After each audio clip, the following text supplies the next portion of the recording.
All right. So the last time we alluded to this idea, it's like that a dual set of affine connections, it's like can arise, it's like from the choice of a divergence function. So let's say a little bit more about that.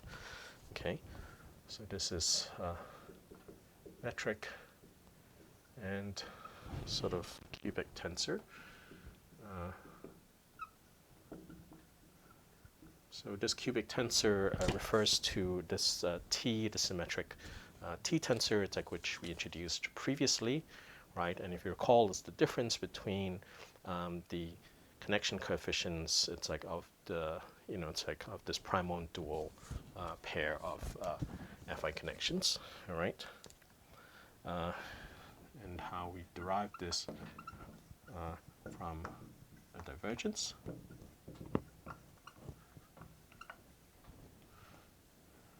All right. So given a divergence,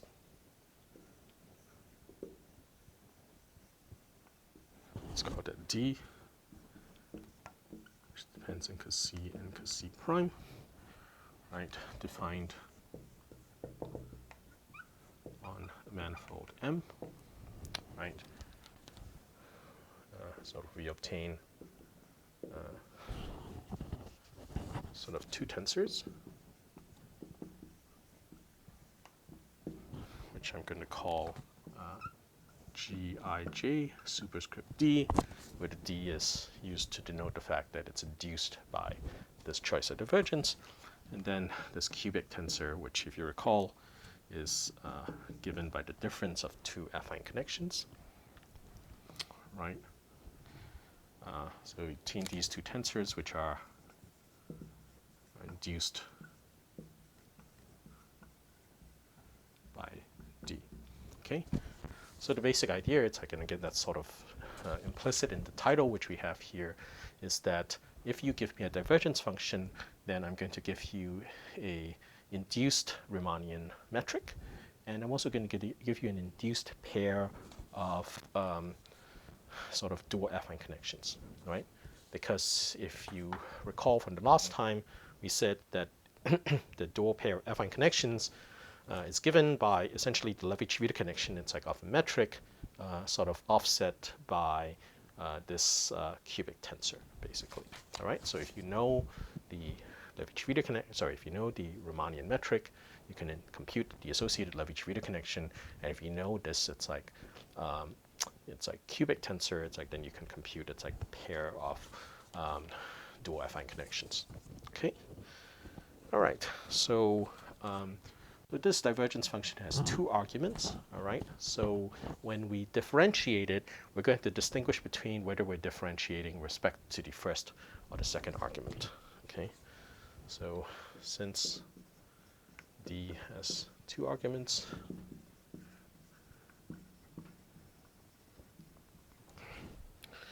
right, we're going to sort of introduce notation that sort of specifies which argument we're differentiating with respect to.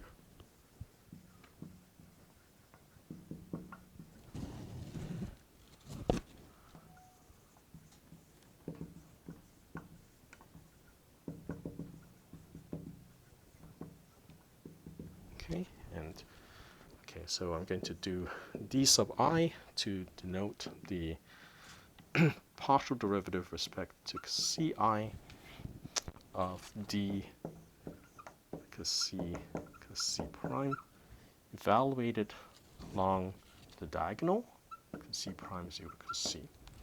Right, so what that means is that I'm differentiating, it's like this divergence function in the first slot, in the first argument, but the I component of the first argument.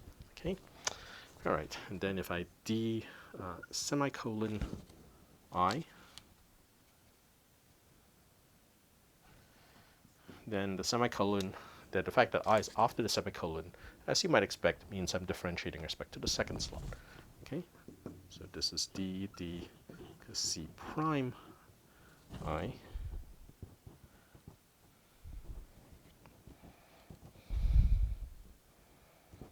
sorry, I has a superscript. Okay, cos C prime, evaluate along cos C equals to cos C prime.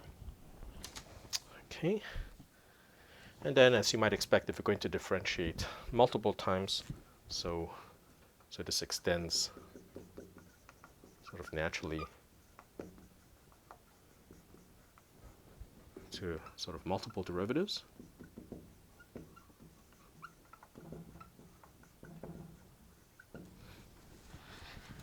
Right, so if you have, for example, d I j semicolon k, what I mean is I take the second partial derivative with respect to cos ci, cos cj, and the first derivative with respect to cos c prime k of d, evaluated on cos c and cos c prime. But then the partial derivative, the triple partial derivative, is evaluated again along the diagonal. Okay, and sort of, again, this extends in a natural way. All right, so with these definitions, right, then I can define these objects. Well, actually, I'm going to define the metric, and I'm going to define the sort of the affine connections. Okay, so with this,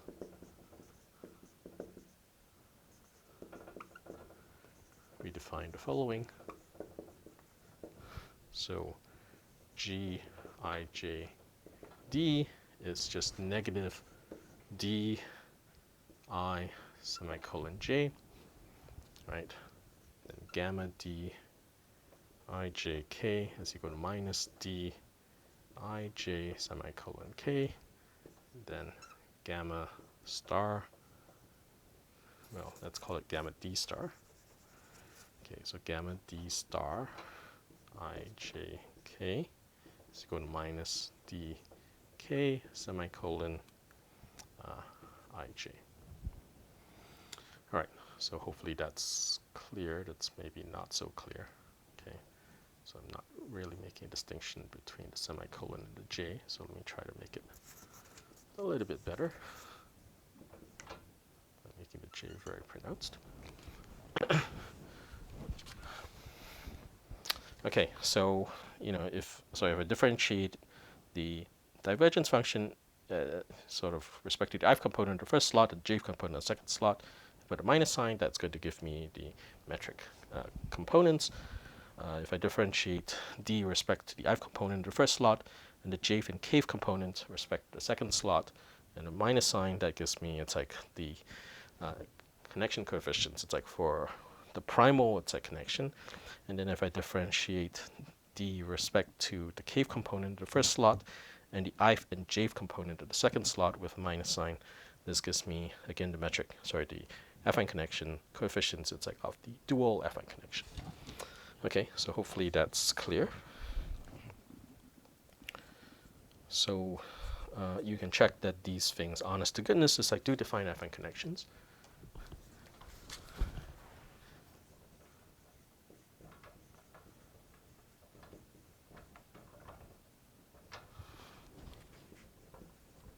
Gamma and gamma star are indeed sort of affine connections.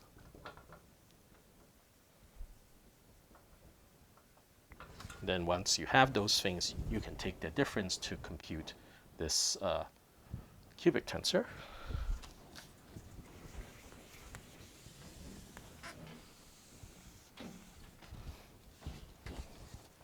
Okay, so t I j k is equal to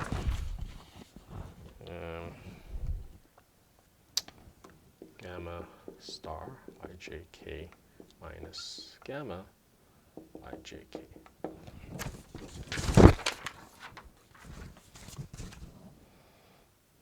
With the t here, I'm sorry.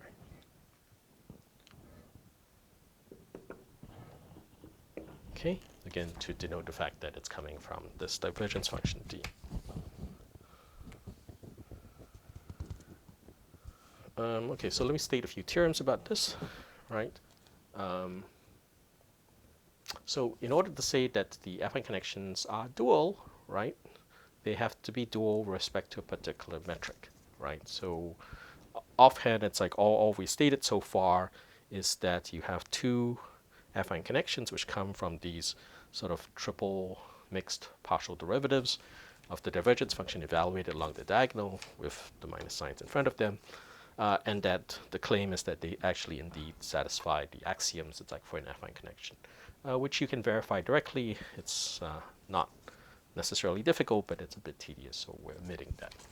Okay, so that's the first part. It's like now you have a pair of affine connections. We haven't yet said that they are dual with respect to this metric. Okay, so that's the next claim. So the claim then, which I state as a theorem, is that the two affine connections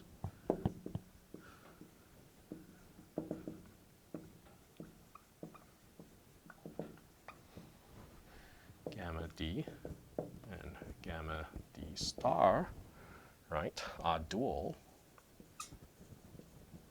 with respect to this Riemannian metric GD.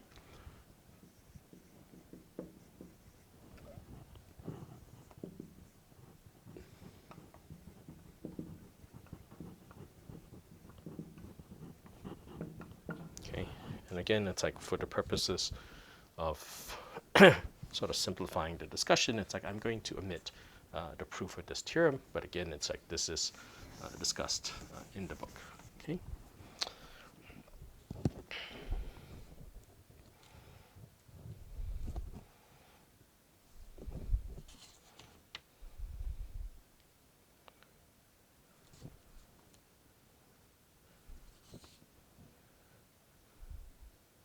Okay, so now let's specialize to the case where this divergence function is a Bregman divergence, right? And if you recall, it's like a Bregman divergence is one, it's like which is derived, it's like from a particular choice of a convex function, okay? The thing to recall is that in addition to this convex function, there is the convex dual, it's like of that convex function, which and the associated Legendre transforms, it's like to each of those things.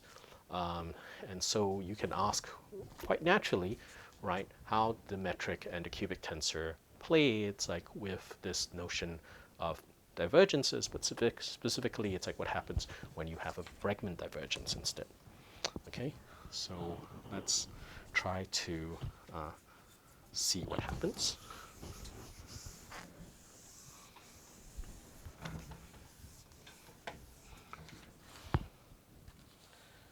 And so I'm just going to leave this out here for now. I'll just put a little box here. Right. So when you have a pair, a dual pair of convex functions,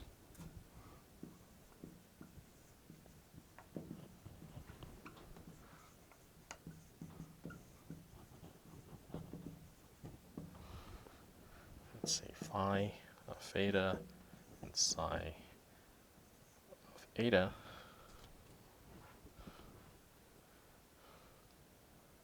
right, where theta and eta are connected by Legendre transforms.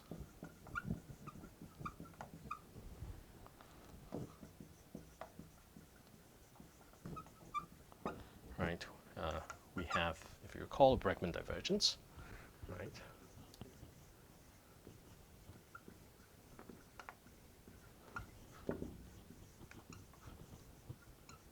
If you recall, you didn't actually need to, it's like define the Bregman divergence in terms of both the convex function and its dual. There are many ways to characterize the Bregman divergence, one of which just involves just using one of the convex functions. But obviously, this is another way to do it, right? So divergence function associated with phi,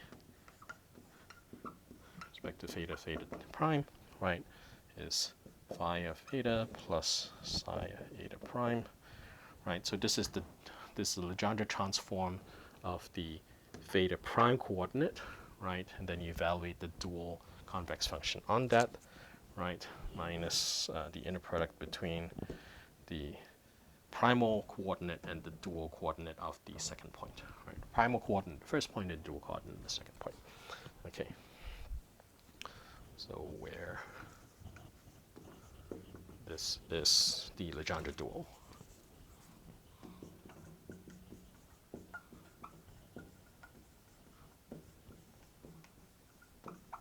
Of theta prime. Okay. So you can write down, it's like the metric coordinates, or sort of metric coefficients associated with, you know, both of these. Well, let me say that. That's right. So if you compute this, right, you can write down the metric coefficients. It's like in terms of derivatives of either one of these convex functions, right? So so you can write that Gij of theta, okay, is equal to di dj of phi theta. You can also write that Gij in the dual coordinate is di dj of the sort of the dual convex function in the dual coordinates. Okay. And then you can check that when you do that, that gamma ijk of theta is equal to gamma star ijk of theta equals to 0. So you have these sort of that connection coefficients in the sort of respective coordinates is 0. Okay, so let me sort of be clear, right? You have two coordinate systems and you have two affine connections. Okay, so what this statement is saying is that the primal affine connection with respect to the primal coordinates is flat, and this is saying that the dual affine connection in the dual coordinates is flat. Right? This does not imply in particular that the primal affine connection in the dual coordinates is flat, or that the dual affine connection in the primal coordinates is flat, right? So just to be careful here. Okay, so, all right. So this implies that the geometry derived from a convex function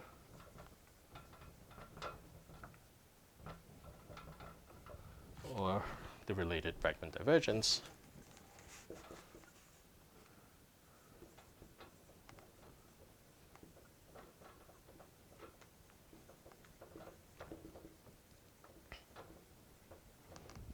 right is dually flat.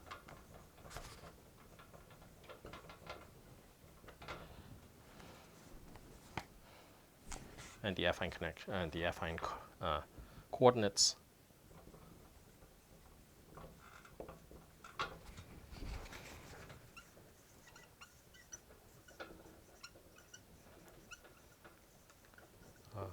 theta and eta. Okay. All right. So we talked a bit about how to write down the metric coefficients. It's like in terms of the primal sort of convex function and its dual. Right. So there's of course this sort of cubic tensor, what sometimes is referred to as skewness tensor. Right. So let's see what happens. Okay. So the cubic tensor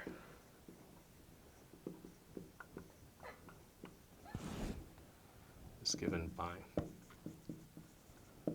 sort of one of two ways, right? So T ijk is equal to partial I, partial j, partial k of phi theta, or T ij jk, but in the superscript position is partial super I, partial super j, partial super k of psi with respect to the dual coordinates. Okay, so this helps us justify our notion of dually flat structures, which we originally discussed. It's like earlier. It's like in the course. It's like, but without the sort of more overarching framework of differential geometry. Okay, so let me just stop here for now.